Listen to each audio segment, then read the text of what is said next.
تازه او زبردست خبر خوست کې د ملي اردو ځواکونه بیرته خپلو دندو ته ستانه شول. خوستوالو څنګه ملي اردو ته ځواکونو ته څنګه مینه ورکړله، هغو ته یې څنګه چکچکې وویللې، نور جزئیات په ویډیو کې را سره وګورئ او چینل سبسکرایب کړئ.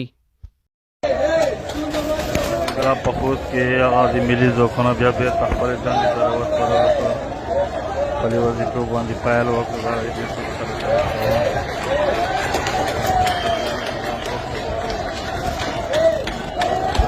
سره وزیات وګورئ، تاسو وګورئ هڅه وکړئ.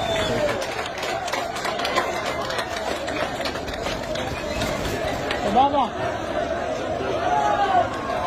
بابا کلب کلب